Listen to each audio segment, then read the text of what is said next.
શું નામ તમારું? મારું નામ રંજનબેન છે. રંજનબેન. ઉંમર? ઉંમર 80 વર્ષ.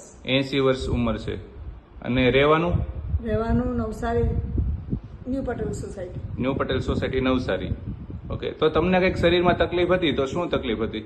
સાંધા દુખતા હતા, આંગળા વાંકાની વળતા હતા, કોઈ પણ કામ નહીં થતું હતું, પાટલી પર સોજા રહેતા હતા, ઘૂંટણ દુખતા હતા ને કમર બી દુખતી હતી. ઘૂંટણ, કમર, બરડો બધું દુખતું હતું, આંગળા પણ દુખતા હતા. આંગળા બી વાંકા નહીં વળતા. કોઈ કામ નતા કરી શકતા? ના, કામ કરી જ નહીં શકતી હતી. ટિફિન મંગાવતી હતી. હવે હું રસોઈ બી બનાવું છું, કામ બી કરી શકું, કામવાળી નહીં આવે તો, ને બધું જ મારી જાતે કરતી છું. બધું તમારે જાતે કરી શકો છો? યોગામાં બી જાઉં છું 6 થી 7. 6 થી 8 યોગામાં પણ જાવ છો તમે? હા, યોગામાં 6 થી 8:30 જાઉં. છતાં કોઈ જાતનો પ્રોબ્લેમ નથી? કોઈ જાતનો તો પ્રોબ્લેમ. હવે એ સારું થયું છે નથી એ બતાવો.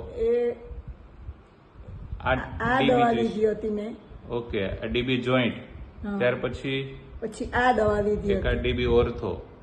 આ બંને દવા લેવાથી તમને અત્યારે એકદમ 3 મહિનામાં મને સારું થઈ ગયું. 3 મહિના તમે લીધું તો એકદમ સારું થઈ ગયું. હા. અને બધું કામ કરો છો? કરું છું. તો લોકો વિડીયો જોઈ રહ્યા છે તો એમનું શું કહેવાનું છે કે દવા લેવા જેવી દવા ખરી ને? લેવા જેવી ખરી. આયુર્વેદિક દવા છે, આનાથી કોઈ પણ નુકસાન નથી. કોઈ પણ નુકસાન નથી અને 80 વર્ષે પણ સારું કરે છે. સારું કરે. ઓકે, તો ઇન્ટરવ્યુ આપવા બદલ ખૂબ ખૂબ આભાર તમારો. Okay, thank you.